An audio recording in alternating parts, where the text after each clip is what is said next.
Baik, Assalamualaikum warahmatullahi wabarakatuh. Perkenalkan, nama saya Dede Apriandana Pratama. Saya dari Prodi PTI dan NIM saya 2021 060 140.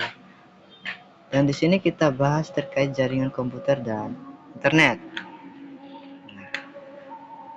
Dalam pembahasan kita ini ada beberapa poin. Yang pertama itu adalah kumpulan komputer otonom yang saling terhubung untuk berbagi informasi dan sumber daya. Dan kedua, beroperasi melalui protokol komunikasi untuk memastikan pengiriman data yang andal. Dan ketiga, memenuhi kebutuhan akses cepat, kolaborasi, dan layanan online di era digital. Ada klarifikasi jaringan berdasarkan geografis. Ada LAN, ada MAN, ada WAN. Dan kepanjangan dari LAN ini adalah Local Area Network. Dan MAN juga ada Metropolitan Area Network. Dan WAN itu ada Wide Area Network. Dalam penjelasan ini, LAN itu melayani area terbatas. Kantor kecil atau lab, cepat, latensi rendah, kontrol penuh. Ada MAN itu ada menghubungkan beberapa LAN dalam kota atau kampus besar. Skala menengah sering dikelola oleh ISP lokal. Dan WAN itu ada jaringan antar kota, garing negara, memanfaatkan LAN line, MPLS, serat optik atau satelit untuk koneksi jarak jauh. Nah, sini ada arsitektur dan topologi jaringan. Dalam arsitektur ini ada client service, sentralisasi layanan. Dalam client itu ada service melayani klien atau peer-to-peer, setara setiap node dapat berbagai sumber daya. Dan keputusan arsitektur berdampak pada skalabilitas, kontrol, dan keamanan.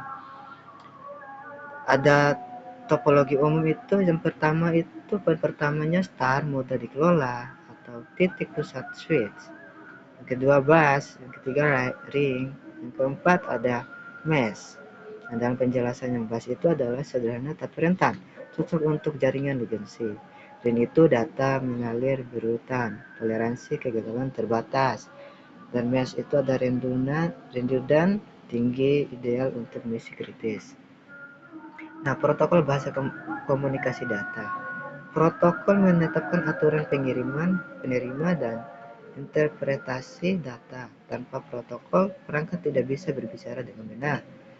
The poin itu ada TCP garing IP, kerangka utama internet, pengantar paket IP-nya, koneksi andal TCP, dan protokol aplikasi HTTP garing HTTPS web, PTF Transference, SMTE, email, DNS, resolusi nama.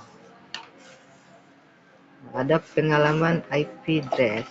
Poin pertama itu IP address. Dalam penjelasan ini, identitas unik perangkat di jaringan esensial untuk routing. Ada IPv4. Ini adalah format 32 bit.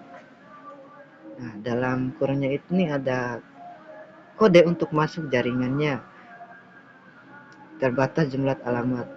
Poin ketiga itu ada IPv6. Nah, ini adalah format 128 bit, menyediakan ruang alamat yang sangat luas. Poin terakhir itu ada subnetting, membagi jaringan menjadi segmen untuk efisiensi manajemen dan isolasi keamanan. Nah, ada perangkat kerasnya. Perangkat ini ada router dan switch.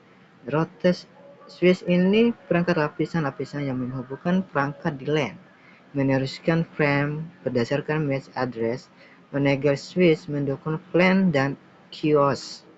Ada router ini mengarahkan paket antar jaringan LAN ke WAN, menerapkan routing tablet, net, dan sering menjadi titik kontrol keamanan atau performa. Nah, ini adalah keamanan jaringan melindungi aset digital. Pertama, ancaman umumnya itu ada penyadapan, malware, serangan DDoS, dan aksi tidak sah.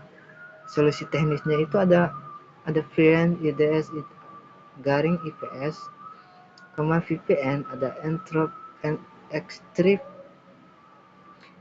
enkripsi end-to-end, segmentasi jaringan plan, dan pembaruan rutin. Nah, ada praktik operasional, PassMark, kontrol akses berbasis peran, audit link, dan kebijakan keamanan yang jelas. Nah, ada penggunaan internet yang aman.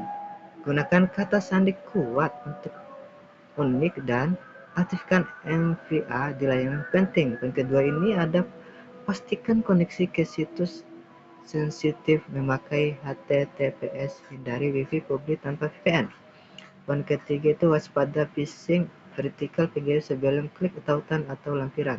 Poin keempat itu perbarui perangkat lunas secara rutin dan gunakan antivirus atau endpoint protection. Ada masa depan koneksi dan tindakan yang disarankan. Nah, ada adopsi teknologi baru. Itu ada IPv6. Ini adalah adopsi teknologi baru dapat kita gunakan untuk keamanan. Ada keamanan proaktif, ada dalam pendidikan juga ada kebijakan keamanannya. Nah, misalkan ini adalah pelatihan karyawan kebijakan BIOS yang jelas dan simulasi insiden rutin.